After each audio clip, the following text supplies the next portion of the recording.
అందరికీ నమస్కారం. చదువు ఆనందించు దయ.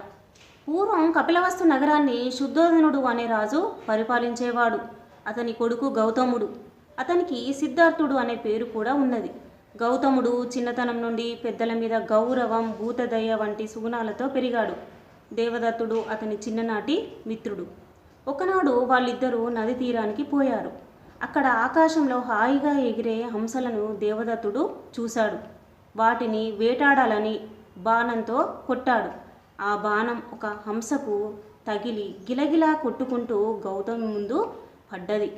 గౌతముడు జాలితో కింద పడ్డ హంసను ఒడిలోకి తీసుకొని నెమ్మదిగా బాణం తీశాడు. దాని శరీరాన్ని నిమురుతూ దానికి ఊరట కలిగించాడు.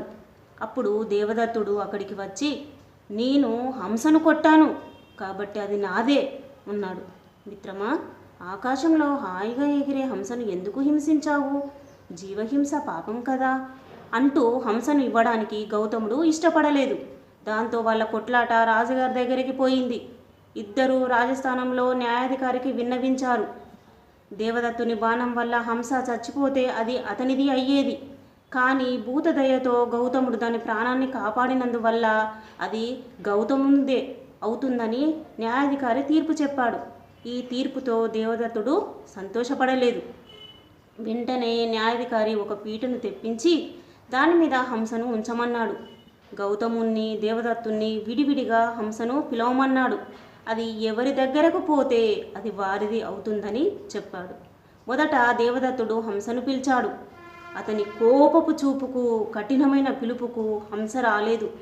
గౌతముడు ఆప్యాయంగా హంసను పిలవగానే ఆ హంస అతని ప్రేమపూర్వకమైన పలుకులకు ఎగిరివచ్చి చేతిపైన వాలింది. గౌతముని అహింసా పద్ధతికి సభలోని వారంతా చప్పట్లు కొట్టారు. రాజు, న్యాయాధికారి సంతోషించారు. అందువల్ల కాఠిన్యం కంటే ప్రేమ, దయ ఉన్న వాళ్ళకే అందరి మన్నన దొరుకుతుంది.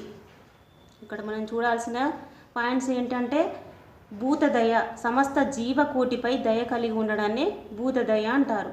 అందరికీ ధన్యవాదాలు. నెక్స్ట్ వీడియోలో కలుద్దాం.